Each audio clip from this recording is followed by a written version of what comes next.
Welcome to life Demi வழங்கும் positivity. ஆனா இது வரைக்கும் யாராவது வாங்கின அப்பாயின்மெண்ட் டைம்ல டாக்டரை பார்த்திருக்காங்களா? சோ நான் ஒரு ஒர்க்கிங் விமனா இருக்கும்போது நான் அந்த 1 மணி நேரம் அரை மணி நேரம்ங்கிறத எப்படி பிளான் பண்ண முடியும்? டாக்டர் போய் பார்க்கறது அன்னைக்கு லீவ். நீங்க என்ன நினைக்கிறீங்க? இன்னைக்கு தேதிக்கு இயற்கையா கருவுருவது கொஞ்சம் குறைஞ்சிருக்கு, கொஞ்சம் கஷ்டப்படுறாங்கன்னு நினைக்கிறீங்களா? கண்டிப்பா. எந்த அளவுக்கு பெண்கள் இதுல பாதிக்கப்படுறாங்களோ அதே அளவு ஆண்களுக்கும் இந்த குறைபாடு இருக்கத்தான் செய்யுது. குழந்தையின்மை அப்படிங்கிறது அதிகமா ஆயிருக்கு.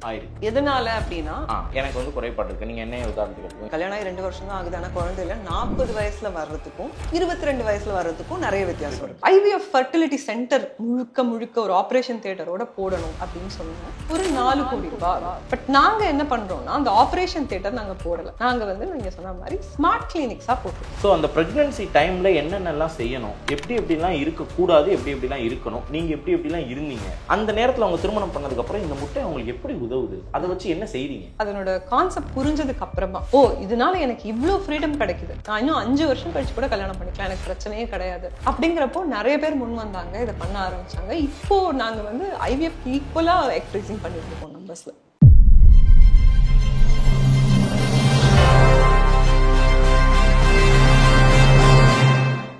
இன்னைக்கு நம்ம சென்னையிலங்க பெருங்குடியில OMR ரோட்ல லைஃப் உமன் ஃபர்டிலிட்டி ஹெல்த் சென்டர்ல நம்ம இருக்கோங்க. ஆனால் இது ஒரு ஐவிஎஃப்லாம் இங்கே பண்ணுறாங்க, இந்த எக்கெல்லாம் ஃப்ரீஸ் பண்ணுறாங்க, நிறைய எல்லாம் சொல்கிறாங்க. ஆனால் மற்ற அந்த ஐவிஎஃப் ஹாஸ்பிட்டல் மாதிரி இல்லைங்க, வி ஆர் ஸ்மார்ட் கிளினிக் அப்படின்னு சொல்கிறாங்க. அது என்னங்க ஸ்மார்ட் கிளினிக்கு? ஏதாவது ஒரு டாக்டரை போட்டு பேஷண்ட்லாம் பார்த்தாலே அது ஆஸ்பத்திரி தானங்க, எங்களுக்குலாம் அதானங்க தெரியும். நீங்கள் என்னங்க புதுசாக ஸ்மார்ட் கிளினிக்னு சொல்கிறீங்கன்னு கேட்டால் அதுக்கான எக்ஸ்ப்ளனேஷன் வச்சுருக்காங்க. முழுக்க பெண்கள் சம்மந்தப்பட்டது. இந்த நான் சொன்ன மாதிரி இந்த ஐவிஎஃப் ட்ரீட்மெண்ட் எல்லாம் பண்ணுறாங்க. நம்ம டெலிவரி பிரசவமாக இருந்தோம்னா நமக்கு பிரசவம் பண்ணுறது, மாசமாக இருந்தால் டெலிவரி பண்ணுறதும் பண்ணுறாங்க. ஆனால் ஆஸ்பத்திரி இல்லைன்னு சொல்லிடுறாங்க. அகைன் என்னங்க எல்லாமே ஆஸ்பத்திரியில் பண்ணுற மாதிரியே பண்ணுறீங்க, அப்புறம் என்னங்க ஆஸ்பத்திரியில் ஸ்மார்ட் கிளினிக்னு சொல்கிறீங்கன்னா அதுக்கு நான் சொல்கிறேங்கன்னு சொல்கிறாங்க. அது யார் அப்படின்னாங்க, இந்த லைஃபினுடைய ஃபவுண்டர் அவங்க பத்மினி ஜானகி நம்ம கூட இருக்காங்க. இது என்ன ஸ்மார்ட் கிளினிக் அப்படிங்கிறத நம்ம கேட்டு தெரிஞ்சுப்போம். அவங்களை நம்ம ஷோக்கு வெல்கம் பண்ணலாம். வணக்கம்மா. வணக்கம். உங்க கூட பேசுறதுல எனக்கு ரொம்ப மகிழ்ச்சி. நம்ம உங்களுடைய கிளினிக் ஸ்மார்ட் கிளினிக் பத்தி போறதுக்கு முன்னாடி எனக்கு ஒரு 2 கேள்வி இருக்கு. இந்த லைஃப்னா LIFE தான் நாங்க படிச்சது, நீங்க LIVF அப்படின்னு சொல்லி ஸ்பெல்லிங் வச்சிருக்கீங்க. What is the reason? இது LIVF அப்படிங்கிறப்போ ஒருத்தருக்கு இன்ஃபர்டிலிட்டி இருந்தாலே, அதாவது ஒரு குழந்தையின்மை இருந்தாலே ஐவிஎஃப் மட்டும்தான் ஒரே தீர்வு அப்படின்னு ஒரு கான்செப்ட் இருக்கு. ஸோ அதை தாண்டி கூட ஒரு லைஃப் இருக்கு அப்படிங்கிறதுனால we named it like LIVF. LIVFல இருக்கக்கூடிய அந்த IVF தான் இன்விட்ரோ ஃபெர்டிலைசேஷன், அந்த IVF ட்ரீட்மெண்ட். அதுக்கு முன்னாடி எல் போட்டு லைஃப் ஆக்கிட்டோம். ஓகே. 2வது கேள்வி, உங்களுடைய டாட்டூ காட்டுங்க. அது கிராட்டிடியூட் அப்படின்னு எழுதியிருக்கு. எனக்கு நான் இங்கிலீஷ்ல எனக்கு ரொம்ப பிடிச்ச சொல் கிராட்டிடியூட், இந்த நன்றி உணர்வோட இருக்கிறதுங்கிறது. அதை பச்சையை குத்திருக்கீங்களே, வாட் இஸ் தட்? அதை பத்தி கொஞ்சம் சொல்லுங்க. ஐ திங்க் வாழ்க்கையில் நமக்கு எப்பவுமே நமக்கு என்ன இல்லையோ அதை நினச்சி காலையிலேருந்து நைட்டு வரைக்கும் ஃபீல் பண்ணிட்டு இருப்போம். இது ஒன்று மட்டும் இல்லாமல் போயிடுச்சு அப்படின்னு. ஆனால் நம்ம ஒரு நல்ல நாட்டில் பிறந்திருக்கோம், இங்கே ஒரு பிரச்சனை இல்லை, வார் ஜோன் இல்லை, சாப்பாடு இருக்குது, வீடு இருக்குது, எல்லாமே இருக்குது நம்மகிட்ட. 99.9% நம்ம எல்லாருக்கிட்டையுமே, உங்ககிட்ட சொல்கிறேன், என்கிட்ட சொல்கிறேன், ஒரு அன்ஃபேர் அட்வான்டேஜ் இருக்குது, எல்லாமே பர்ஃபெக்டாக இருக்குது. பட் இருந்தாலும் இல்லாத ஒன்றுத்தை மட்டுமே யோசிக்கிறோம். அதனாலேயே நம்ம மைண்ட் அதை நோக்கியே வருத்தமா போயிட்டு இருக்கு. ஆனால் சந்தோஷமா, அதாவது ரெசிபி ஆஃப் ஹாப்பினஸ் அப்படின்னு சொல்லுவாங்களே, ரெசிபி டு ஹாப்பினஸ் நான் கிராட்டிடியூட் அப்படின்னு நினைக்கிறேன். முதல்ல நம்ம ஒரு நன்றியா இந்த கடவுளை நீங்க நம்பினீங்கன்னா, கடவுளே தேங்க்ஸ், எனக்கு இன்னைக்கு ஃபுட்டு கொடுத்துருக்கேன், எனக்கு ஒரு லைட் கொடுத்துருக்கேன், நான் படுறதுக்கு ஒரு ஃப்ரீடம் கொடுத்துருக்கேன், ஒரு ஆப்பர்ச்சுனிட்டி கொடுத்துருக்கேன், ஒரு நல்ல குடும்பம் கொடுத்துருக்கேன் அப்படின்னு எல்லாருமே தேங்க்ஃபுல்லா இருக்கணும் அப்படின்றது என்னோட லைஃப் வேல்யூ சிஸ்டம். ஸோ நான் அதை பச்சையாக குத்திருக்கேன். கிரேட், கேட்குறதுக்கு ரொம்ப நல்லா இருக்குங்க. Okay, now let's move on to the topic. இப்போ ஸ்மார்ட் கிளினிக் அப்படின்னு சொல்கிறீங்க, ஆனால் உமன் அண்ட் ஃபர்டிலிட்டி ஹெல்த் சென்டர்னு நம்ம வெளியே எழுதியிருக்கு. What is the difference between other hospitals and you? ரொம்ப கன்ஃபியூசிங்காக இருக்குன்னு நினைக்கிறேன். பட் நான் இப்போது தெளிவாக அதை சொல்கிறேன். ஸோ இன் ஜென்ரல் ஒரு கைனகாலஜிஸ்ட்டை போய் பார்க்குறது, ஒரு ஹாஸ்பிட்டலில் போய் பார்க்குறதுனா எப்படி பார்ப்போம்? நம்ம ஒரு டிரெக்டாக வாக்இன் பண்ணுவோம், இல்லை அவங்களுக்கு ஃபோன் பண்ணி அப்பாயின்மெண்ட் கேட்போம். ஆனால் இது வரைக்கும் யாராவது வாங்கின அப்பாயின்மெண்ட் டைமில் டாக்டரை பார்த்துருக்காங்களா? கொஞ்சம் முன்ன பின்ன ஆகும். 1/2 மணி நேரம், 1 மணி நேரம், 2 மணி நேரம். ஆமாம். ஸோ நான் ஒரு ஒர்க்கிங் விமனாக இருக்கும்போது நான் அந்த 1 மணி நேரம் அரை மணி நேரங்கிறத எப்படி பிளான் பண்ண முடியும்? நானுமே ஒரு மதர், நான் கம்ப்ளீட் ப்ரெக்னன்சி ஃபுல்லாகவே அனுபவிச்சிருக்கேன். அது ஒரு டாக்டர் போய் பார்க்கறது அன்னைக்கு லீவ், இல்லை அன்னைக்கு ஹாஃப் டே லீவ். இது வந்து ஒரு சின்ன பிரச்சனை. நான் சொல்றது வந்து பிரச்சனை நம்பர் 1. இது மாதிரி இன்ஃபர்டிலிட்டிங்கிறது வந்து எத்தனை வருஷம் நடக்க போகுது, 1 இயரா 2 இயர்ஸா, அது நமக்கு தெரியாது. ஸோ நிறைய பெண்கள் பார்த்தீங்கன்னா இதை கம்ப்ளீட்டாக அவங்களோட டைம் அவங்க கையில் இருக்காது, இதனால அவங்க கரியரையே ட்ராப் பண்ணிடுவாங்க. இந்த மாதிரி நிறைய பிரச்சனை இருக்குது. ஸோ இதை எப்படி ஒரு டெக்னாலஜி வச்சு நம்ம சால்வ் பண்ண முடியும் அப்படிங்கிறத நினச்சி ஆரம்பிச்சது தான் Life.Women. ஸோ இதை நாங்கள் வந்து கம்ப்ளீட்டாக டெக்னாலஜி வச்சு இந்த ப்ராப்ளத்தை சால்வ் பண்ணியிருக்கோம். டாக்டரை பார்க்குறதா இருக்கட்டும், ஆன் டைமில் நான் டிசைட் பண்ண டைமில் அவங்கள பார்க்குறதா இருக்கட்டும், என்னோட கம்ப்ளீட் ட்ரீட்மெண்ட் ஆப் பேஸ்டாக இருக்கிறதா இருக்கட்டும், நான் எத்தனை எக்ஸ் ரிட்ரீவ் பண்ணியிருக்காங்க, இல்லை என்னோட எம்ப்ரியோ ட்ரான்ஸ்ஃபர் என்னைக்கு, எதனால இந்த மாதிரி ட்ரீட்மெண்ட் எனக்கு சூஸ் பண்ணியிருக்காங்க, 2 வருஷம் முன்னாடி எனக்கு IUI ட்ரீட்மெண்ட்டில் என்ன ரிசல்ட் வந்தது. ஸோ எல்லாமே ஒரு ஃபைலாக இல்லாமல் எல்லாமே கம்ப்ளீட் AI பேஸ்ட் ஆப்பாக இருக்குது. ஸோ என்னோட உடம்பை பற்றி எனக்கு கம்ப்ளீட் டீட்டெயில்ஸ் தெரியுது. So it's completely smart. நாங்கள் ஹாஸ்பிட்டல் ஜென்ரல் அந்த ட்ரெடிஷ்னல் ஹாஸ்பிட்டல் செட்டப்ல இருந்து கம்ப்ளீட்டாக ஸ்மார்ட்டாக where patient first and it's a next gen smart clinic. ஆனா இங்கேயும் டாக்டர்ஸ் இருப்பாங்க, நான் வந்து பார்க்க கண்டிப்பா இங்கே அதெல்லாம் இருக்கும் தானே? கண்டிப்பா. ஸோ இது வந்து வெறும் ரோபோட்ஸ் பண்ணுவாங்களா அப்படிலாம் கேட்டிருக்காங்க. இல்லை, கண்டிப்பா டாக்டர் இருப்பாங்க. ஏன்னா மருத்துவம் அப்படிங்கிறது என்னதான் நம்ம டெக்னாலஜியை நோக்கி போனாலும், எல்லாமே வந்து நம்ம ஆப்லேயோ இல்லை ஃபோன்லேயோ வந்தாலுமே கூட ஒரு டாக்டர் ஒரு பேஷண்ட் பார்க்கறத வந்து ரீப்ளேஸ் பண்ண முடியாதுன்னு நான் கண்டிப்பாக நம்புகிறேன். அந்த ஒரு ஹியூமன் டு ஹியூமன் டச் அப்படின்னு சொல்லுவாங்க இல்லையா, ஒரு மருத்துவர் நம்மளை பார்த்து உனக்கு இது இருக்குது, இது உனக்கு இது இல்லை அப்படின்னு அவங்க பேசுறது ரொம்ப முக்கியம்னு நினைக்கிறேன். ஸோ அதை சுற்றி இருக்கக்கூடிய பிரச்சனைகளை தான் நாங்கள் டெக்னாலஜி வச்சு சால்வ் பண்ண ட்ரை பண்ணுறோம். Okay ma'am. இப்போ நீங்கள் ஒரு கிளினிக்குடைய ஒரு ஃபவுண்டராக இருக்கீங்க. அது எதை சொல்லுதுன்னா, நிறைய பேருக்கு இன்னைக்கு தேதி குழந்தை இன்மை இருக்கிறவங்க உங்ககிட்ட வர்றதுக்கான வாய்ப்பு இருக்குது. அப்படி இல்லைன்னா நான் கல்யாணம் பண்ண போகிறேன், நான் ஒரு பெண்ணாக இருக்கேன், அதுக்கு முன்னாடியே என்னுடைய எக்ஸை வந்து நான் ஃப்ரீஸ் பண்ணி வச்சுக்கணும், என்னுடைய கருமுட்டைகளை நான் கொஞ்சம் ஃப்ரீஸ் பண்ணி வச்சுக்கணும். அந்த டாபிக் நம்ம கொஞ்சம் டீட்டெயிலாக பின்னாடி பேசலாம். அப்படி இருக்கும்போது நீங்கள் என்ன நினைக்கிறீங்க, இன்னைக்கு தேதிக்கு இயற்கையாக கரு உருவது கொஞ்சம் குறைஞ்சிருக்கு, கொஞ்சம் கஷ்டப்படுறாங்கன்னு நினைக்கிறீங்களா, இல்லை எப்போவுமே கொஞ்சம் யார் கஷ்டப்படுறாங்களோ அவங்க தான் கஷ்டப்படுறாங்கன்னு நினைக்கிறீங்களா? இந்த இந்த டேட்டா வைஸ் பார்க்கும்போது ஒரு அமௌண்ட் வந்து இல்லை முன்னாடிலாம் இவ்வளோ பேர் IVFக்குலாம் வரல, ஆனால் இன்னைக்கு கொஞ்சம் அதிகமாயிருக்காங்க அப்படின்னு உங்களுக்கு தோணுதா? என்ன நினைக்கிறீங்க? கண்டிப்பாக குழந்தையின்மை அப்படிங்கிறது அதிகமாக ஆயிருக்கு. எதனால அப்படின்னா, முன்னாடி பெண்கள் வந்து ஒரு 20கள்லயே கல்யாணம் பண்ணிக்கிட்டாங்க. அப்போ வந்து ஒரு கருமுட்டையோட ஹெல்த் எப்படி இருந்தது, 30கள்ல எப்படி இருக்கும்னு கண்டிப்பா வித்தியாசம் இருக்கு இல்லையா? இன்னைக்கு வந்து பெண்கள் வந்து நான் கரியர் ஃபோக்கஸ்டா இருக்கணும், நான் கொஞ்ச நாள் கழிச்சு கல்யாணம் பண்ணிக்கிறேன் அப்படின்னு முடிவு பண்றாங்க, ஆண்களுமே சொல்றேன். ஸோ அதனால அவங்களோட இன்ஃபர்டிலிட்டி ரேட் வந்து கொஞ்சம் அதிகமாகிறதுக்கு வாய்ப்புகள் அதிகமாக இருக்குது. அதை தாண்டி நம்மளோட லைஃப் ஸ்டைல், நம்ம சாப்பிட்ற உணவுகள், நம்மளோட ஃபோன் யூசேஜ், லேப்டாப் யூசேஜ் எல்லாமே ஆட் ஆகிட்டு இருக்கு. ஸோ அதனால கண்டிப்பாக நீங்கள் கேட்ட கேள்விக்கு பதில் ஆமாம், அன்னைய தேதியை விட இன்னைக்கு வந்து அதனோட நம்பர்ஸ் இன்க்ரீஸ் ஆகிட்டு இருக்கு. அதான் என்ன காரணம், நம்ம சாப்பாடுன்னு சொல்கிறோம், ஃபோன்னு சொல்கிறோம், இது மட்டும்தான் ரீசன்ஸா? அதே மாதிரி பெண்களை மட்டும் நம்ம கொஞ்சம் ஃபோக்கஸ் பண்ணுறோம், அவங்களுக்கு கருமுட்டை வந்து கொஞ்சம் ரிலீஸ் ஆகுறது குறைஞ்சிக்கிட்டே இருக்கும் போக போக அப்படின்னு சொல்லிட்டு. அதே மாதிரி ஆண்களுக்கு அந்த பிரச்சனை இருக்கா? பெண்களுக்கு தான் அதிகமாக இருக்கா, ஆண்களுக்கு அதிகமாக இருக்கா? கண்டிப்பாக எந்த அளவுக்கு பெண்கள் இதில் பாதிக்கப்படுறாங்களோ அதே அளவு ஆண்களுக்கும் இந்த குறைபாடு இருக்கத்தான் செய்யுது. ஸ்பெர்ம் குவாலிட்டி, நான் இப்போ சொன்ன அந்த ஃபோன் யூசேஜ், லேப்டாப் யூசேஜ் வந்து அதிகமாக பாதிக்கப்படுறது ஆண்கள். அவங்களோட ஹேபிட்ஸும் கூட இருக்கலாம், குடிப்பழக்கமாக இருக்கலாம், ஸ்மோக்கிங். அதுக்காக பெண்கள் அதை பண்றது இல்லைன்னு நான் சொல்லலை. பட் நீங்க டேட்டாவா எடுத்தீங்கன்னா ஆண்களுக்கு அந்த பழக்கம் கொஞ்சம் அதிகமாவே இருக்கு. ஸோ 2 பேருக்குமே வந்து ஒருத்தருக்கு குழந்தையின்மை இருக்கு ஒரு கப்பலுக்கு அப்படின்னா அதுக்கு காரணம் எந்த அளவுக்கு பெண்கள் இருப்பாங்களோ அந்த அளவுக்கு ஆண்களும் இருக்காங்க. இதுல பெண்களை மட்டும் நம்ம ஃபோக்கஸ் பண்றது மேபி அது ஒரு கல்ச்சரல் ரீசனிங்கா இருக்கலாம். நான் இன்னைக்குமே கூட 2025லயுமே கூட நான் பார்க்குறேன், ஃபர்டிலிட்டி ட்ரீட்மெண்ட்டுக்கு வெறும் பெண்கள் வருவாங்க மருத்துவரை பார்க்கறதுக்கு.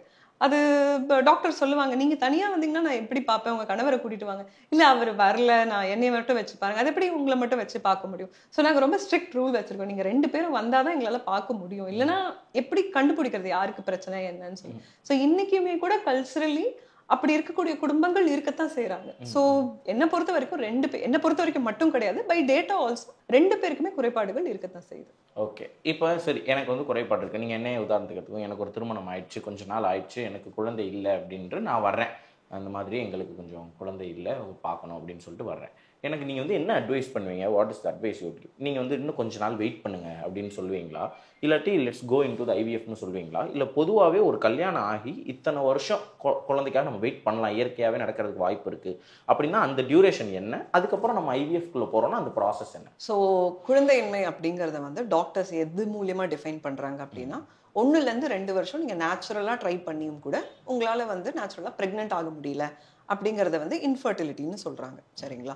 ஸோ இது வந்து உங்களோட வயசு, இப்போ நீங்கள் இந்த மாதிரி எனக்கு கல்யாணம் ஆகி 2 வருஷம் தான் ஆகுது ஆனால் குழந்தையில 40 வயசில் வர்றதுக்கும் 22 வயசில் வர்றதுக்கும் நிறைய வித்தியாசம் இருக்குது. ஸோ அதை பொறுத்து தான் மருத்துவர்கள் உங்களுக்கான சஜஷன்ஸ் கொடுப்பாங்க. ஆனால் யாரையுமே வந்து இமீடியட்டாக வாங்க ஐவிஎஃப் பண்ணலாம் அப்படின்னு எங்களோட ஸ்டார்ட் அப் பண்ணுறது கிடையாது. பிகாஸ் நாங்கள் வந்து ரொம்பவுமே வந்து பேஷண்ட்டுக்கு எது கரெக்டோ அதை பண்ணணும் அப்படிங்கிற ஒரு ஃபோக்கஸில் பண்ணிட்டு இருக்கோம். ஸோ நேச்சுரலாக கண்டிப்பாக ட்ரை பண்ண சொல்லுவோம்.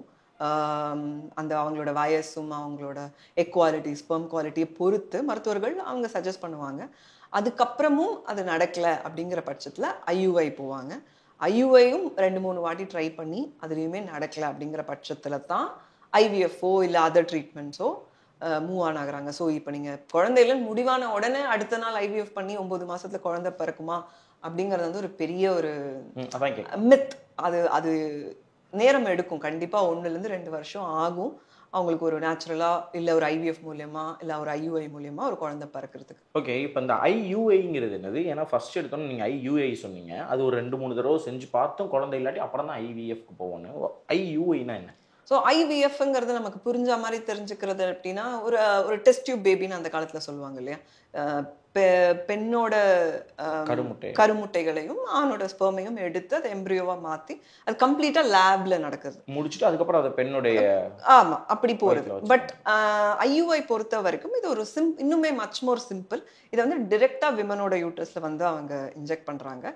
So it's much easier and ரொம்பவே காஸ்ட் வைஸுமே கூட உங்களுக்கு ஒரு 10,000 ரூபாயிலே இந்த கம்ப்ளீட் ட்ரீட்மெண்ட்டே முடிஞ்சிடும். நிறைய பேர் இந்த ஜஸ்ட் ட்ரீட்மெண்ட்னால ப்ரெக்னென்ட் ஆகுறாங்க.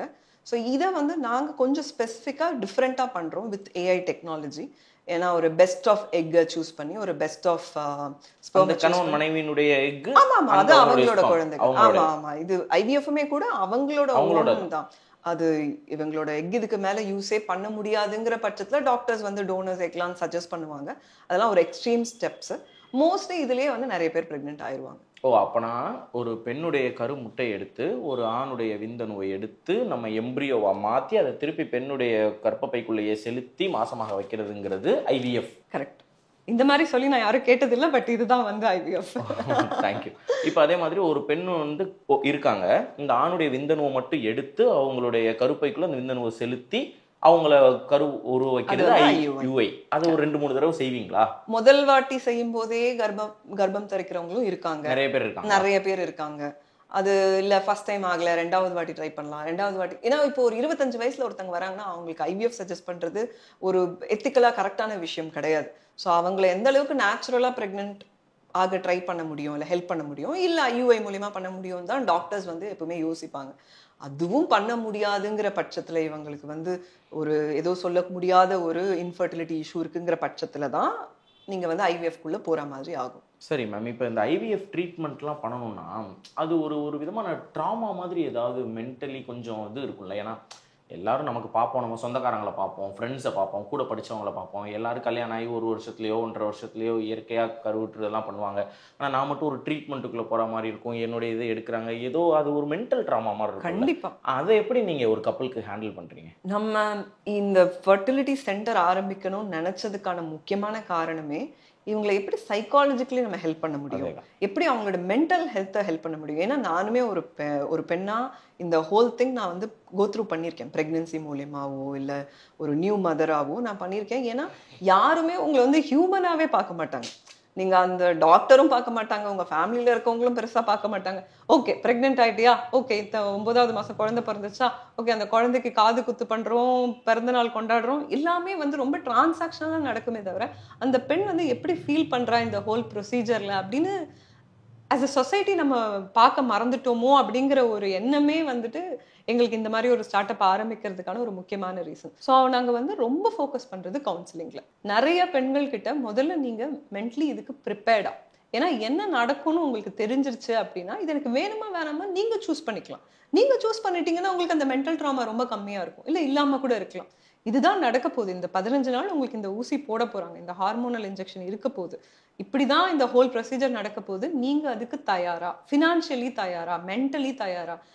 இந்த டைம்ல நீங்க ஏதோ ஒரு ப்ரொமோஷன் பிளான் பண்ணிட்டு இருக்கீங்க, இல்ல ஒரு பயங்கரமான ஒரு வெக்கேஷன் பிளான் பண்ணிட்டு இருக்கீங்கன்னா மேபி இதை நீங்க இப்ப பண்ணாதீங்க அப்படின்னு சொல்றது வந்து ரொம்ப இம்பார்ட்டன்ட். ஏதோ இதுதான் முக்கியம், குழந்தை பெத்துக்கிறது தான் பெண்களோட முக்கியமான வேலை அப்படிங்கறத வந்து நாங்க சஜஸ்ட் பண்றது கிடையாது. எக் ஃப்ரீசிங்கா இருக்கட்டும், இல்ல இன்ஃபர்டிலிட்டி ட்ரீட்மெண்ட்ஸா இருக்கட்டும், நாங்க வந்து ஃபோக்கஸ் பண்றது அதிகப்படியா வந்து அவங்களோட மென்டல் ஹெல்த்ல. ஓகே, இப்போ இதனுடைய ப்ராசஸ் எப்படி இருக்கும்? இப்போ ஐவிஎஃப்னுடைய ப்ராசஸ்ங்கிறது என்ன கொஞ்சம் சொல்லுங்க. இப்போ ஐவிஎஃப் ட்ரீட்மெண்ட் இன்னைக்கு நான் ஆரம்பிக்கிறேன்னா எப்போ அது முடிஞ்சு என்னுடைய கைக்கு குழந்தை வரும், எத்தனை நாள் அது எடுத்துக்கும்? இது வந்து ஒரு அமேசான்ல டெலிவரி போடுற மாதிரி கண்டிப்பா சொல்ல முடியாது. அப்படி யாராவது சொன்னாங்கன்னா அது கண்டிப்பா சரியா இருக்காது. ஏன்னா உங்களுக்கும் எனக்கும் அவங்களுக்கும் அந்த பொண்ணுக்கும் உடம்பு ரொம்ப வித்தியாசம், அவங்களோட லைஃப் ஸ்டைல் ரொம்ப வித்தியாசம். ஸோ இப்போ லெட்ஸே நான் வந்து ஒரு பொண்ணை வந்து ஐவிஎஃப் ட்ரீட்மெண்ட்டுக்கோ இல்லை ஒரு கப்பில் வந்து ஐவிஎஃப் ட்ரீட்மெண்ட்டுக்கோ நம்ம டாக்டர்ஸ் வந்து சஜஸ்ட் பண்ணுறாங்கன்னு வச்சுக்கோங்க. அவங்களோட உடம்பு இப்போ எப்படி இருக்குது, ஃபர்ஸ்ட் ஆஃப் ஆல் அதுக்கு ப்ரிப்பேர்டாக இருக்கா, ப்ரெக்னன்சிக்கு ப்ரிப்பேர்டாக இருக்கா, அவங்களோட யூட்ரஸ் ப்ரிப்பேர்டாக இருக்கா, அவங்க அஃப்கோர்ஸ் நான் சொன்ன மாதிரி மென்டலி ப்ரிப்பேர்டாக இருக்காங்களா, இந்த மாதிரி நிறைய விஷயங்களை பொறுத்து தான் நம்ம வந்து சொல்ல முடியும் இந்த டைம்ல நம்ம ஐவிஎஃப் பண்ணலாம் இல்லை பண்ண வேண்டாம் அப்படிங்கிறத. ஸோ இது ஈஸிலி யாராவது ஒருத்தவங்க நீங்கள் இன்னைக்கு வாங்க நான் 9 மாசத்துல வந்து உங்களுக்கு குழந்தை அரேஞ்ச் பண்ணி கொடுக்குறேன்னு ஒரு மருத்துவமனை சொன்னாங்கன்னா அது கண்டிப்பா போய். இது வந்து ஒருத்தருக்கும் கண்டிப்பா ஸ்டோரி டிஃப்ரெண்ட் அண்ட் அப்படிதான் இருக்கவும் இருக்கணும். ஓகே, இதுக்கு எவ்வளவு மேம் செலவாகும்? ஸோ ஜென்ரலா இந்த ஐவிஎஃப் ட்ரீட்மெண்ட்டுக்கு செலவாகக்கூடிய அமௌண்ட் பாத்தீங்கன்னா ஒரு 2 லட்சம் ரூபாயில இருந்து 3 லட்சம் ரூபாய் ஆகும். நிறைய பேர் 40,000 ரூபாய்க்கு பண்றேன் 20,000 ரூபாய்க்கு பண்றேன்னு சொல்லுவாங்க. பட் நீங்க அங்க போனீங்கன்னா வெறும் எக் டிரான்ஸ்ஃபர் மட்டும்தான் இந்த காசு, மெடிசின்ஸ் தனி, ஃபார்மசி தனி அப்படின்னு பிரிப்பாங்க. ஸோ நான் உண்மையா ஜென்ரலா மார்க்கெட் ரேட் சொல்றேன், 2ல இருந்து 3 ரூபாய் நீங்க வந்து பிரெக்னன்சி முடிக்கிறதுக்குள்ள ஆக வாய்ப்பு இருக்கு. பட் எங்க லைஃப்ல வந்து நாங்க அதை சீப்பரா பண்றோம்னு நான் சொல்றேன், அஃபோர்டபுளா பண்றோம்னு நான் சொல்றேன். அது எப்படி முடியுது அப்படின்னு சொல்றேன். நான் உங்களுக்கு முதல்ல இந்த யூனிட் எக்கனாமிக்ஸ், எப்படி ஒரு மருத்துவமனை ஆரம்பிக்கிறாங்க, அவங்க எப்படி பைசா பண்றாங்க, எதனால இவங்க அந்த ரேட்டுக்கு இதை கொடுக்குறாங்கன்னு ரொம்ப வெளிப்படையா சொல்றேன். ஸோ உங்களுக்கு புரிய ஆரம்பிச்சிடும். இப்போ ஒரு ஐவிஎஃப் ஃபர்டிலிட்டி சென்டர் முழுக்க ஒரு ஆப்ரேஷன் தியேட்டரோட போடணும், ஓபி சென்டர், ஓடி சென்டர் எல்லாமே போட்டு போடணும் அப்படின்னு சொன்னீங்க, ஒரு 4 கோடி ரூபாய் ஆகும். நல்ல ஒரு சென்டர் போடுறதுக்கு நல்ல குட் எக்யூப்மெண்ட்ஸ் வச்சு 4 கோடி ரூபாய் ஆகும். அவங்க அந்த காசை வெளியே எடுக்கிறதுக்கு அவங்க 3 லட்ச ரூபா 4 லட்ச ரூபா ஒரு ட்ரீட்மெண்ட் பண்ணாதான் ஒரு 3 வருஷத்துலயாவது அந்த பைசா அவங்க கேபிட்டல் எடுக்க முடியும். அதுதான் அவங்களோட மேக்ஸ். ஓகே, அந்த மேத்தே அதுதான். பட் நாங்க என்ன பண்றோம்னா அந்த ஆப்ரேஷன் தியேட்டர் நாங்க போடல. நாங்க வந்து நீங்க சொன்ன மாதிரி ஸ்மார்ட் கிளினிக்ஸா போட்டிருக்கோம். அதாவது இங்க ஒரு சென்டர், இசிஆர்ல ஒரு சென்டர், திருவான்மியூர்ல ஒரு சென்டர் அப்படின்னு சின்னதா அல்ட்ராசவுண்ட் மிஷின் இருக்கு, எல்லா தேவையான பேசிக் எக்யூப்மெண்ட்ஸ் எல்லாமே இருக்கு. அதாவது அவங்களோட ஃபர்டிலிட்டி ட்ரீட்மெண்ட்டுக்கு 90% தேவையான எல்லா இதுவுமே இருக்கு. ஒரே ஒரு நாள் அந்த எக் டிரான்ஸ்ஃபர் பண்ற ஒரு நாள் மட்டும் ஒரு ஆப்ரேஷன் தியேட்டரை வாடகைக்கு எடுக்கிறோம். ஒரு நல்ல ஒரு ஹாஸ்பிட்டல்ல கிட்ட இருக்கக்கூடிய ஒரு ஆப்ரேஷன் தியேட்டரை வாடகைக்கு எடுத்து எங்களோட டாக்டர் போய் அந்த ப்ரொசீஜர் பண்றாங்க. இதனால என்ன ஆகுதுன்னா எனக்கு அந்த பர்டன் இல்லை, அந்த 4 கோடி ரூபாவை வந்து எடுக்கணுங்கிற பர்டன் இல்லை. நான் இன்னைக்கு ஆப்ரேஷன் தியேட்டர் ரெண்ட் எடுக்கிறேன், 30,000 ரூபாய் அதுக்கு பே பண்றேன், டாக்டருக்கு ஒரு 40,000 ரூபாய் ஆகுது. என்னோட லாபம்னு ஒன்று இருக்கு, மெடிசின்ஸ்னு ஒன்று இருக்கு. அவங்க எல்லாத்தையுமே நான் சேர்த்து போட்டா கூட 1ல இருந்து 1.25 லட்ச ரூபாயில என்னால ஃபர்டிலிட்டி ட்ரீட்மெண்ட்டை பண்ண முடியுது. இதுதான் பேசிக் மேத், ஒரு யூனிட் எக்கனாமிக்ஸ்னு சொல்லுவாங்களா, பிசினஸ் ரீதியா கூட இதுதான் யூனிட் எக்கனாமிக்ஸ். இதனாலதான் இது அஃபோர்டபுளா பண்ண முடியுது எங்களால. தென் அதர்ஸ் அவங்க மேலேயும் தப்பு இல்லை. ஏன்னா நீங்க அவ்வளவு பெரிய சென்டர் போட்டா நீங்க அந்த பைசா வெளியே எடுத்து தான் ஆகணும். பேங்க் லோன்ஸ் இருக்கு, நிறைய விஷயம் இருக்கு. ஃபைன். அப்ப நம்மளுடைய இங்க ஸ்மார்ட் கிளினிக்ல வந்து பார்த்தோம்னா ஒரு 1.5 லட்சம் ரூபாயில முடிச்சிடலாமா? கரெக்ட். Fine, okay. மற்ற இடங்களை விட ஓரளவுக்கு முடிச்சிடலாம். என்ன காரணம்னா இப்போ நீங்கள் சொன்ன இந்த உங்களுடைய மேத் தான் காரணம். மகிழ்ச்சி. இப்போ ஐவிஎஃப் பற்றி நமக்கு ஓரளவுக்கு தெரிஞ்சிடுச்சு. ஆனால் எனக்கு இதில் என்னென்னா இந்த என்ன செய்வாங்க அப்படிங்கிறது இருக்குல்ல, இதில் நான் ஒரு சில பேர்கிட்ட கேட்கும்போது ஒரு ஃபேமஸான ஒரு ஃபர்டிலிட்டி சென்டர் இருக்குது, நான் இங்கேயும் நம்ம பண்ணியிருக்கோம், அதெல்லாம் பண்ணி பேசும்போது ஒரு சில பேர் சொன்னாங்க அவங்கெல்லாம் உங்கள் குழந்தையே கொடுக்குறது இல்லை, அது குழந்தையே வேற ஒருத்தவங்களுடைய குழந்தை அப்படிங்கிற மாதிரியான ஒரு பயம் வந்து மக்கள்கிட்ட இருக்குது, பொதுமக்கள்கிட்ட. அவங்க சொல்லுவாங்க உங்களுக்கு குழந்தைன்னா அதான் உங்கள் குழந்தை இல்லை அப்படிங்கிற மாதிரிலாம் சொல்கிறாங்க. இதுக்கு ஏதாவது ஒரு கான்ஃபிடென்ஷியல் மாதிரி கண்டிப்பாக நம்ம இதுதான் அப்படிங்கிறதுக்கு ஏதாவது அத்தாட்சி மாதிரி ஏதாவது கொடுக்க முடியுமா ஒரு ஐவிஎஃப் சென்டரால? இது நடக்கவே இல்லையா அப்படின்னு நீங்க கேட்டீங்கன்னா கண்டிப்பா சில இடங்கள்ல நடந்திருக்கு இன் ஹிஸ்டரி. இந்த மாதிரி மருத்துவமனைகள்ல வந்து இவங்களோட எக்குக்கு பதிலா அவங்களோட எக்கு, இவங்களோட எம்பிரியோ. நானும் கேள்விப்பட்டிருக்கேன். அது எந்த அளவுக்கு உண்மை அது எனக்கு தெரியாது. பட் நான் நியூஸ் பேப்பர்ல படிச்சிருக்கேன், நடந்திருக்க வாய்ப்புகள் இருக்கு. பட் இப்போ வந்து பிராக்டிக்கலா நாங்க மட்டும் இல்ல, எந்த மருத்துவமனையும் அதை செய்யறது கிடையாது. அதை செய்யறதுனால அவங்களுக்கு ஒன்றும் பெரிய லாபம் கிடையாது மாத்தி கொடுக்கறதுனால. இப்போ ரொம்பவே ரெகுலேட்டடா தான் அது போயிட்டு இருக்கு. அவங்களோட எக் டிரான்ஸ்ஃபர்ஸா இருக்கட்டும், எம்பிரியோ டிரான்ஸ்ஃபர்ஸா இருக்கட்டும், எல்லாமே ரொம்ப ரெகுலேட்டடா தான் பண்ணிட்டு இருக்காங்க. இதை போய் மாத்தி கொடுக்கறதுனால அவங்களுக்கு எக்ஸ்ட்ராவா ஏதோ ஒரு லாபம் இருக்கோ இல்ல ஏதோ ஒன்று அவங்களுக்கு எக்ஸ்ட்ரா கெயினா ஆக போதோ ஒன்றும் கிடையாது. எனக்கு தெரிஞ்சது ரொம்ப நிறைய விஷயம் நம்ம ஊர்ல வந்து ஒரு மித் பயமாவே இருக்கும். இந்த மருத்துவர்கள்லாம் வந்து சி செக்ஷனுக்கு ஒன்று வந்து புஷ் பண்ணுவாங்க. ஆப்ரேஷன் பண்ணி குழந்தை எடுக்கிறதுனால அவங்களுக்கு நிறைய காசு கிடைக்கும், நார்மல் டெலிவரினா அவங்களுக்கு கம்மி காசு. அது உண்மையே கிடையாது. நீங்க வந்து சி செக்ஷன், நார்மல் டெலிவரி எல்லாத்துலயும் மருத்துவமனைகள் மேக் பண்ற மணி பாத்தீங்கன்னா சேம் தான். இன்ஃபேக்ட் வந்து அவங்களுக்கு சி செக்ஷன் பண்றதுனால இன்னும் கொஞ்சம் எக்ஸ்ட்ரா காசு கிடைக்கும், இல்லை இன்னும் எக்ஸ்ட்ராவா ஏதோ கிடைக்கும், அப்படி ஒன்றும் கிடையாது. ஸோ அதே மாதிரி இதுவுமே ஒரு தவறா ஒரு புரிந்து கொள்ளப்பட்ட ஒரு விஷயம் தான் நான் நினைக்கிறேன். எனக்கு தெரிஞ்சு அது ரொம்ப காமன் ப்ராக்டிஸோ இல்லை எப்பவுமே நடக்கிற ஒரு விஷயமோ கிடையாது. அண்டு அது பண்றதுனால மருத்துவமனைகளுக்கு என்ன கிடைச்சிட போகுது? Okay fine. இப்போ அடுத்து வருவோம். ஐவிஎஃப் நம்ம கம்ப்ளீட்டாக முடிச்சிட்டோம். அடுத்து நீங்கள் உங்கள் ஸ்மார்ட் கிளினிக் சொன்னது இந்த எக்கு ஃப்ரீஸ் பண்ணுறது, இது என்ன கான்செப்ட்? நீங்கள் நம்ம பேசும்போது சொன்னீங்க, நான் ஒரு ஒர்க்கிங் உமனாக இருக்கேன், நான் ஒரு 30 வயசுலையோ 28 வயசுலையோ கல்யாணம் பண்ணிக்க போகிறேன், ஆனால் அதுக்கு முன்னாடியே என்னுடைய எக்கை ஃப்ரீஸ் பண்ணுறதுக்கு நான் வர்றேன்னா இது ஒரு மாதிரி என்னன்னே தெரியலையே, என்னன்னே எங்களுக்குலாம் புரியல. இது என்னன்னு கொஞ்சம் சொல்லுங்களேன். எக் ஃப்ரீசிங் அப்படிங்கிறது அட்லீஸ்ட் தமிழ்நாடு வகையில இன்னுமே கூட நிறைய பேருக்கு தெரியாத ஒரு விஷயம் தான். நிறைய பெண்களுக்கே கூட தெரியாத விஷயம் தான். இப்போ நார்த்ல பாத்தீங்கன்னா இல்ல அப்கோர்ஸ் யூஎஸ்ல எல்லாம் பாத்தீங்கன்னா ரொம்ப காமனான ஒரு விஷயம். நான் இப்போ எனக்கு 30 வயசு ஆகுது, இது வரைக்கும் கூட நான் யாரை திருமணம் பண்ணிக்க போறேன் அப்படின்னு நான் டெசிஷன் எடுக்கவே இல்லை.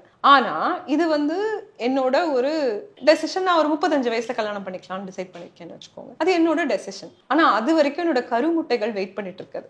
என்னோட பயாலஜிக்கல் கிளாக் அப்படின்னு சொல்லுவாங்க இல்லையா, அது வந்து வெயிட் பண்ண போறது இல்லை. இப்போ நான் என்ன பண்ண முடியும்? அதுக்காக அடிச்சு பிடிச்சி யாரையாவது கல்யாணம் பண்ணிக்க முடியுமா?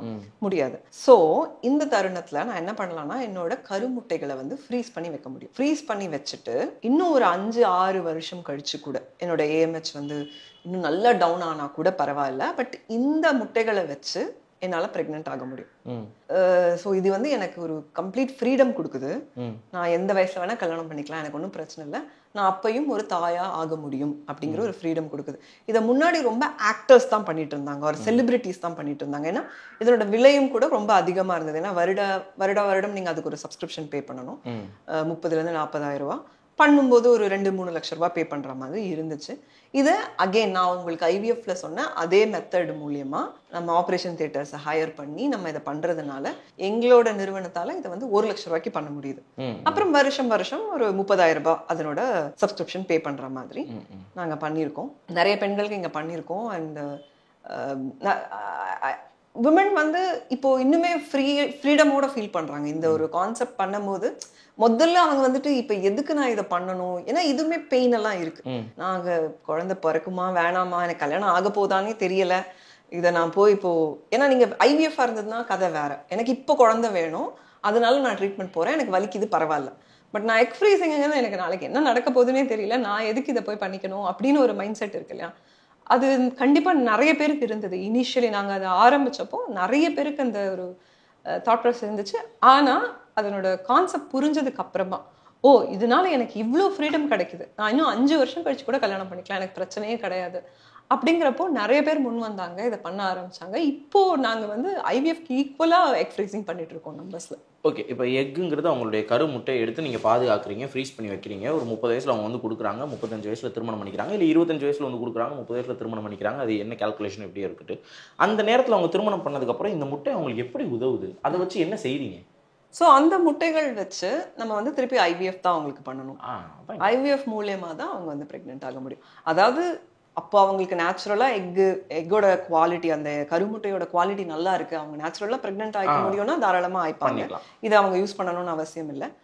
பட் அது குவாலிட்டி ரொம்ப டவுனாக இருக்குது, அதை இம்ப்ரூவ் பண்ண முடியாத ஒரு சுச்சுவேஷன் இருக்குது அப்படிங்கிற பட்சத்தில் ஐவிஎஃப் மூலமாக இந்த குழந்தைய பெற்றுக்கிறது இன்னுமே ஈஸியாக அவங்களுக்கு அந்த கருமுட்டையோட ஹெல்த்தை திருப்பி கொண்டு வர்றதை விட இது இன்னுமே மச் ஈஸியர். ஓகே, அப்போ அந்த நேரத்துலையும் அவங்களால இயற்கையாக கல்யாணம் பண்ணி குழந்தை பெற்றுக்க முடியுதுன்னா பிரச்சனை இல்லை. அதுக்கு இந்த இது வந்துட்டு ஒரு எக்ஸ்ட்ரா ப்ரிகாஷனாக அவங்க வச்சுக்கலாம். அதுதான் இதோடைய விஷயம். ஓகே, இது இப்போ நிறைய பேர் ஆப்ட் பண்ணுறாங்களா மேம்? நான் சொன்ன மாதிரி முதல்ல இதுக்கு வந்து ஒரு பெரிய புரிதல் இல்லை. பட் இப்போ வந்து இதை பத்தின அண்டர்ஸ்டாண்டிங் நிறைய வந்துருச்சு. இதை பத்தி நிறைய பேர் பேசுறாங்க. வெப் சீரிஸ்ல இதை பத்தி வருது, மூவிஸ்ல இதை பத்தி வருது. அதனால வந்து நிறைய என்கொயரிஸ் வர ஆரம்பிச்சது. முதல்ல அவங்களுக்கு அதனோட அண்டர்ஸ்டாண்டிங் எதுக்கு நான் இதை பண்ணணும்னு இருந்தாலும் அப்புறம் ஒரு 2 மாசம் கழிச்சு அவங்க வந்து பண்ணியிருக்காங்க. ஸோ நாங்கள் நிறைய அது பண்ணியிருக்கோம். பெண்கள் 25-30 ஏஜ்ல கூட நாங்கள் நிறைய பேருக்கு பண்ணியிருக்கோம் இது. அண்டு மக்கள் ஹாப்பியாக தான் இருக்காங்க அதை பண்ணுறதுனால. ஓகே, இப்போ நீங்களுமே ஒரு மதர்னு சொன்னீங்க, இந்த கோத்ரூ அந்த ப்ராசஸ்லாம் நான் கோத்ரூ பண்ணேன் அப்படின்னு சொன்னீங்க.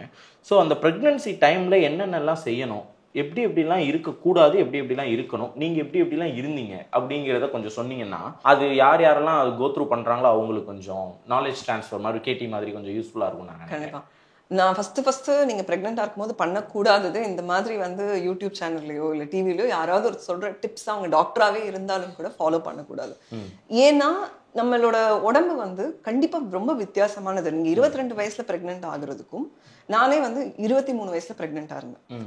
இப்போ எனக்கு வந்து 33 வயசு ஆகுது. இன்னைக்கு நான் ப்ரெக்னென்ட் ஆனேன்னா என்னோட எக்ஸ்பீரியன்ஸ் கண்டிப்பாக டிஃப்ரெண்ட்டாக இருக்கும். ஓகே, என்னோட ஹோல் பாடி ரொம்ப டிஃப்ரெண்ட். நான் அப்போ இருந்த ஒபிசிட்டி இருந்திருக்கலாம், நான் இன்னும் பயங்கர ஒல்லியாக இருந்திருக்கலாம், நியூட்ரிஷன் இல்லாமல் இருந்திருக்கலாம், இன்னைக்கு என்னோட நிலைமை வேறவா இருந்திருக்கலாம். ஸோ ஒருத்தருக்குமே வந்து இது கம்ப்ளீட் டிஃப்ரெண்ட். நீங்கள் உங்கள் கைனகாலஜிஸ்ட் சொல்கிறத மட்டும் கேட்கணும் அப்படிங்கிறது தான் என்னோட தாழ்மையான கருத்து. ஏன்னா நான் அந்த தப்பெல்லாம் பண்ணியிருக்கேன். நான் வந்து ஆன்லைன்ல வந்து யார் என்ன சொன்னாங்கனாலும் அந்த மஞ்சளோட எண்ணெயை போட்டு நீங்க இந்த மாதிரி தேய்ச்சிங்கன்னா உங்களுக்கு இது வரும் இது வராதுன்னா நான் அதை உடனே பண்ணுவேன்.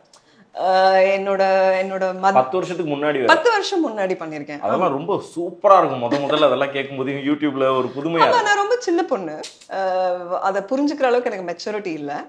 அண்ட் என்னோட மாமியார் ஒன்று சொல்லுவாங்க, உடனே அதை பண்ணுவேன். எங்க அம்மா ஒன்று சொல்லுவாங்க, அதையும் பண்ணுவேன். அப்புறம் அவங்க 2 பேர் மனசும் கஷ்டப்படக்கூடாதுன்னு ஒன்று பண்ணுவேன். சரி. அப்புறம் நான் இன்டர்நெட்ல என்னோட நாலேஜ்ல ஒன்று பார்த்து, இது ஏதோ டாக்டர் தான் சொல்லுவாங்க, அவங்க பேர் முன்னாடி டாக்டர் இருக்கும், அது MBBS டாக்டரா கைனகாலஜிஸ்டா இல்ல PhD டாக்டராலாம் தெரியாது, டாக்டர்னு போட்டிருக்கா. அப்போ அவங்க சொல்றது கரெக்டா தான் இருக்கும், நான் அதை அப்படியே ஃபாலோ பண்ணுவேன், அதை எடுத்து சாப்பிடுவேன். ஸோ இதனால நான் நிறைய வந்து கஷ்டப்பட்டிருக்கேன். என்னோட பேபி வெயிட் வந்து பிறக்கும் போது 4.2 kgs இருந்தது. இந்த மாதிரி எல்லா டிப்ஸையும் ஃபாலோ பண்ணி ஸோ என்கிட்ட யாராவது டிப்ஸ் கேட்டாங்கன்னா நான் கொடுக்குற ஒரே அட்வைஸ், யார் டிப்ஸையும் கேட்காதீங்க, ஒழுங்கா உங்க கைனகாலஜிஸ்ட போய் கேளுங்க. நான் அவங்களுக்கு தான் உங்க மெடிக்கல் ரெக்கார்ட் தெரியும். Okay, excellent. Very good, very good. So வந்துட்டு இன் ஜென்ரல் நம்ம ஃப்ரெண்ட்ஸே கூட டிப்ஸ் கேட்டாங்கன்னா, நீ தான் ஹாஸ்பிட்டல்லாம் வச்சிருக்கிய, நான் உனக்கு ஃப்ரீ கன்சல்டேஷன் கொடுக்குறேன் டாக்டர் கிட்ட, நீ போய் டாக்டரை கேளு. பிகாஸ் இது வந்து நம்ம பயங்கரமான பைத்தியக்காரத்தனம். நம்ம வந்து அதனோட நாலேஜே இல்லாதவங்க, அதுவும் நீங்க ஆன்லைன் ஃபோரம்ல பாத்தீங்கன்னா திடீர்னு எல்லாருமே டாக்டர் மாதிரி தான் பேசுவாங்க. டாக்டர்ஸ் தவிர எல்லாருமே டாக்டர் மாதிரி பேசுவாங்க. ஒரு குழந்தை இருந்ததுன்னா அவங்க அதை கோச் ஆயிடுவாங்க, பர்த் கோச்சா மாறிடுவாங்க. நீங்க இதெல்லாம் பண்ணணும், இந்த மாதிரி 4th மந்த் ஆகும், இந்த மாதிரி 5th மந்த் ஆகும், அப்படி எல்லாம் சொல்லுவாங்க. இன்னசென்ட்டா நிறைய பேர் கேட்பாங்க. ஸோ இது ரொம்ப ஸ்கேரியான ஒரு விஷயம். நீங்க ஆல்வேஸ் ட்ரஸ்ட் த டாக்டர், இதுதான் நான் சொல்லுவேன். மகிழ்ச்சி. ஓகே, இப்போ உங்களுடைய லைஃப் ஸ்டைல் கொஞ்சம் சொல்லுங்களேன். இப்போ நீங்க எப்படி இருக்கீங்க? ஜங்க் எல்லாம் நீங்க நிறைய சாப்பிடுவீங்களா இன்னைக்கு தெரியும்? ஏன்னா இப்போ ஒரு 33 வயசுல நீங்க இருக்கீங்க. இப்போ 33 வயசுல உங்களுக்கு திருமணமாகி குழந்தை இருக்கு. ஒருவேளை திருமணம் ஆகாம இருக்கிறவங்க, குழந்தைக்கு பிளான் பண்ணணும்னு நினைக்கிறவங்க, அவங்க எல்லாம் இருக்காங்கன்னா 33 வயசுங்கிறது அந்த கருமுட்டைகள் கொஞ்சம் கொஞ்சமா குறைஞ்சிட்டே வரக்கூடிய தருணம். அந்த நேரங்கள்ல அவங்களுடைய லைஃப் ஸ்டைல என்னென்ன சாப்பிட்டு எப்படி இருந்தாங்கன்னா அவங்க இன்னும் கொஞ்சம் ஆரோக்கியமா இருக்கலாம். நீங்க என்ன பண்றீங்க? உங்களுடைய ஒன் டே ஒரு ஈட்டிங் ஹேபிட்டையோ இல்லை ஒன் டே ஒரு ரொட்டீனையோ நீங்க சொன்னீங்கன்னா மேபி ஹெல்ப்ஃபுல்லா இருக்கும்னு நினைக்கிறேன். கண்டிப்பா இது நான் சொல்ல முடியும். ஸோ இப்போ எனக்கு வந்து 30, நான் வந்து ஒரு மிட் 30s early 30s சொல்லலாம் இல்லையா.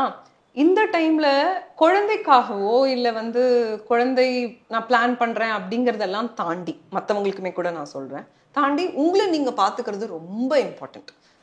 நீங்கள் வந்து இப்போ நான் ப்ரிப்பேர்டாக இருந்தால் நான் ஜிம் போய் உடம்பை ஃபிட்டாக வச்சுக்கிட்டேன்னா எனக்கு குழந்தை பிறக்கிறது ஈஸி அப்படின்னு நினைக்காம, நான் ஃபிட்டாக இருந்தால் எனக்கு நல்லது, எனக்கு என்ன பிடிக்கும், நான் எனக்காக இதை பண்ணுறேன் அப்படின்னு ஆரம்பிச்சிங்கன்னா அதை நீங்கள் இன்னும் சஸ்டைனபிளாக பண்ணுவீங்கன்னு நான் நினைக்கிறேன்.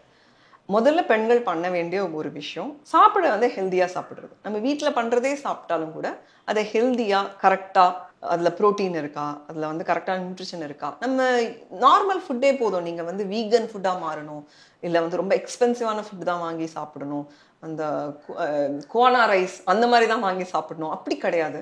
ப்ரௌன் ரைஸ் தான் சாப்பிடணும். நீங்கள் சாப்பிட்ற சாப்பாடே அளவா இல்லை கரெக்டான ஒரு நியூட்ரிஷனோட சாப்பிட்றது நம்பர் 1. ரெண்டாவது உங்களோட மென்டல் ஹெல்த்தை பார்த்துக்கிறது. ஏன்னா எல்லாமே இங்கேருந்து தான் ஸ்டார்ட் ஆகுது. இந்த டிசிப்ளின் ஆஃப் ஈட்டிங் பெல்லுன்னு சொல்லுவாங்க. கரெக்டான உணவை சாப்பிட்றது கூட உங்களோட மென்டல் ஹெல்த்தை தொடர்ந்தது தான். நீங்கள் உங்கள் மைண்டை கிளியராக வச்சுக்கிட்டிங்கன்னா நீங்க எல்லாமே கரெக்டா பண்ண ஆரம்பிச்சிருவீங்க. அதை கண்ட்ரோலா வச்சுக்கிட்டீங்கன்னா எல்லாமே கரெக்டா பண்ண ஆரம்பிச்சிருவீங்க. 3வது விஷயம் கண்டிப்பா உடற்பயிற்சி செய்யறது. எனக்கு கல்யாணம் ஆயிடுச்சு, இதுக்கு மேல நான் ஃபிட்டா இருந்து என்ன பண்ண போறேன் அப்படின்னு இன்னும் கூட பெண்கள் சொல்றது வந்து ரொம்ப தவறான விஷயம். ஏன்னா நீங்க உங்க உடம்ப பாத்துக்கிறது வந்து திருமணம் ஆயிடுச்சு, ஆகல, குழந்தை வேணும் வேணாங்கிறத தாண்டி உங்க உடம்ப நீங்க பாத்துக்கிறது ரொம்ப முக்கியம். ஏன்னா நீங்க 30 வயசுக்கு மேல உங்களோட எலும்பு அதனோட ஸ்ட்ரென்த் கம்மியாயிட்டு இருக்கு, ஓவரால் ஏஎம்ஹெச் கம்மியாயிட்டு இருக்கு. நீங்க இதெல்லாம் ஒழுங்கா பாத்துக்காததுனால ஏர்லி மெனோபாஸ் வர வாய்ப்புகள் இருக்கு. உங்களோட மெடிக்கல் ரெக்கார்ட் எப்படி இருக்கு, உங்க ஜெனட்டிக்ஸ் எப்படி இருக்குன்னு நமக்கு தெரியாது. அதெல்லாம் அனலைஸ் பண்ணணும். வருஷத்துக்கு கண்டிப்பா ஒரு வாட்டி கம்ப்ளீட் ஃபுல் பாடி செக்அப் பண்ணணும். பெண்களுக்காகவே பிரத்யேகமா பண்ணக்கூடிய ஃபுல் பாடி செக்அப் பண்ணணும். இங்க நாங்க லைஃப்ல பண்றோம், பட் ஜென்ரலா கூட உங்க வீட்டு பக்கத்துல இருக்க ஹாஸ்பிட்டல்ஸ்ல கூட நீங்க பண்ணலாம். தைராய்டு டெஸ்டா இருக்கட்டும், பிசிஓடி டெஸ்டா இருக்கட்டும், உங்களோட இங்க ஃபுல் பாடி செக்அப் பண்றீங்க. இங்க ஃபுல் பாடி வந்து பெண்களுக்காக பண்றோம். அது ஸ்பெசிஃபிக்கா 90+ மெட்ரிக்ஸ்ல நாங்க பாக்குறோம். இதை ஏஐ மூலியமா சொல்லி உங்களுக்கு என்ன வைட்டமின் கம்மியா இருக்கு, என்ன பண்ணீங்கன்னா அது சரியா இருக்கும் நாங்க பண்றோம். பட் இங்க தான் பண்ணணும் அப்படின்னு இல்லை, நீங்க தாராளமா எங்க வேணா பண்ணிக்கலாம். இல்லை நீங்க தூரமா இருக்கீங்கன்னா நாங்க அட் ஹோம் இதை பண்றோம். ஸோ எங்க கிளினிக்கோட ஸ்மார்ட்னஸே நிறைய விஷயம் நாங்க அட் ஹோம் பண்றது தான். ஸோ நீங்க ஃபோன் பண்ணீங்கன்னா வீட்டில் வந்து பண்ணி உங்களோட ரிப்போர்ட் வந்து உங்க ஃபோன்லேயே வந்துடும். வேணும்னா நீங்க டாக்டர் கிட்ட ஆன்லைன் கன்சல்டேஷன் பண்ணலாம். அப்படி அதுக்கான வாய்ப்பு உங்ககிட்ட இல்லை அப்படின்னா உங்க வீட்டுக்கிட்ட இருக்கிற இடத்துல கூட நீங்க வந்து இந்த டெஸ்ட் எல்லாம் கியூரேட் பண்ணி கண்டிப்பா ஃபுல் பாடி செக்அப் பண்றது அவசியம். ஸோ இந்த மாதிரி ரொம்ப பேசிக்கான விஷயம் தான் இது. பத்மினி ஜானகி டிப்ஸ் கொடுத்து தான் மாறணும்னு இல்லை, இது எல்லாமே தெரியும், உங்களுக்கும் தெரியும், எனக்கும் தெரியும். ஆனால் நம்ம அதை பண்றோமா அப்படிங்கிறது தான் கேள்வி. மகிழ்ச்சி மேம், தேங்க்யூ ஸோ மச். உங்களுடைய நிறைய கருத்துக்கள் நீங்கள் சொன்னீங்க. முதல்ல நன்றி உணர்வுல இருந்து தொடங்கி கடைசியில் உண்ணும் உணவு வரைக்கும் நிறைய விஷயம் நம்ம பேசியிருக்கோம். எனக்குமே கொஞ்சம் இது, நான் மருத்துவர்கள்கிட்ட நிறைய பேசியிருக்கேன். ஐவிஎஃப் டாக்டர்கிட்ட இது வரைக்கும் ஒரு 2 மருத்துவர்கள்கிட்ட நான் முழுமையாக சந்திச்சு பேசியிருக்கேன். அவங்க இந்த ப்ராசஸ் இது எல்லாமே ரொம்ப சொல்லுவாங்க. ஆனால் இந்த மென்டல் ஓரியன்டான விஷயம், இந்த ட்ராமாவை எப்படி நம்ம ஃபேஸ் பண்ணுறது, நீங்கள் சொன்னது வந்து ஒரு நாளைக்கே நான் 20 பேரை தான் எங்கள் கிளினிக்கில் நாங்கள் பார்ப்போம். ஒவ்வொருத்தவங்களுக்கும் நான் ஒரு 1/4 மணி நேரம் கொடுக்கணும், ஒரு 20 நிமிஷம் கொடுத்து அவங்கள முழுசாக தெரிஞ்சுக்கணும் அப்படிங்கிறது. ஏன்னா நான் நினைக்கிறேன் ஒரு கர்ப்பிணி பெண்ணுக்கு அந்த கர்ப்பிணி ஆனது உடனே அவங்களுடைய கணவன், அந்த குடும்பம், அவங்க அம்மா எல்லாருக்குமே அந்த வயிற்று மேலே தான் ரொம்ப அந்த கவனம் போயிடும். வயிற்றுக்குள்ளே இருக்க குழந்தை மேலே நீ நல்லா சாப்பிடுன்னு சொல்லுவாங்க, நல்லா அக்கறையோட பார்த்துப்பாங்க. ஆனால் அதுக்கு பின்னாடி என்ன இருக்குன்னா அந்த குழந்தை நல்லா இருக்கணும், வயிற்றுக்குள்ளே இருக்க குழந்தை அப்போ தான் நல்லா பிறகு நல்லா இருக்கும். அப்போ இத்தனை நாள் எனக்கு இதெல்லாம் சொல்லவே இல்லையே, அப்போ இதுக்கு அப்புறமும் எனக்கு இதெல்லாம் யாரும் சொல்ல போகிறது இல்லையே, அந்த குழந்தைக்கு மேலே போயிருமே அப்படின்னு சொல்லிட்டு அந்த ஒரு 10 மாதம் என்னை அப்படி தாங்கி பார்த்துப்பாங்க. அதுவும் எனக்கானது இல்லை அப்படிங்கிற அந்த உணர்வு அந்த பெண்ணுக்கு ஏற்படும் அப்படின்னு நான் நினைப்பேன் எப்பயுமே. அப்போ முன்னாடியே அப்படி பார்த்துக்கணும், அதுக்கப்புறமா அப்படி பார்த்துக்கணும்ல, அப்போ தான் அந்த பெண்ணுக்கு என்னையே கவனிக்கிறாங்கன்னு தெரியும் அப்படிங்கிறது. ஸோ இதெல்லாமே நீங்களும் செய்கிறீங்க அப்படிங்கிறது கேட்கும்போது எனக்கும் ரொம்ப மகிழ்ச்சியாக இருந்துச்சு, ஆனந்தமாக இருந்துச்சு. Thank you so much for your time and knowledge ma'am. For a minute லாஸ்ட்டாக நீங்கள் ஏதாவது டைரெக்டாக எங்களுடைய நேயர்கள்கிட்ட பேசணும்னா பேசலாம். ஸோ நீங்கள் ஒரு பெண்ணாக இருக்கும்போது அவர் சொன்னார் அவங்க என்ன பார்த்துக்கிறாங்க, அந்த 9 மாதம் தான் பார்த்துக்கிறாங்க அப்படின்னு. பட் ஒரு பெண்ணா நீங்க உங்களை எவ்வளவு நல்லா பாத்துக்கிறீங்க அப்படிங்கறதுல நீங்க கண்டிப்பா ஃபோக்கஸ் பண்ணணும். நீங்க ஒரு ஹாஸ்பிட்டல் போறீங்க, டாக்டரை பாக்குறீங்க, அதெல்லாம் தாண்டி உங்களை டெய்லி பேசிஸ்ல எவ்வளவு நேரம் நீங்க உங்ககிட்டயே பேசுறீங்க, உங்களுக்கு என்ன பிடிக்கும் பிடிக்காதுன்றதுல நீங்க எவ்வளவு ஃபோக்கஸ் பண்றீங்க, உங்க உடல் ரீதியா மன ரீதியா உங்களுக்கு பிடிச்சது எந்த அளவுக்கு பண்றீங்க அப்படிங்கறதுல முதல்ல நீங்க ஆரம்பிக்கலாம். அதுக்கப்புறம் ஒரு விஷயமா தானா நடக்கும் அப்படின்னு நான் நம்புறேன். ஸோ தேநீர் இடைவேளை நேயர்களுக்கு மிக்க நன்றி. Thank you so much. ஆமாங்க, இன்னைக்கு நிறைய விஷயம் பார்த்தோம். நம்ம அந்த ஐவிஎஃப் ட்ரீட்மெண்ட் பற்றி பார்த்தோம், IUI அப்படின்னு ஒன்று சொல்கிறாங்க, அது பற்றி பார்த்தோம். நமக்கு எக் ஃப்ரீசிங்னா என்ன அப்படிங்கிறது பார்த்தோம்.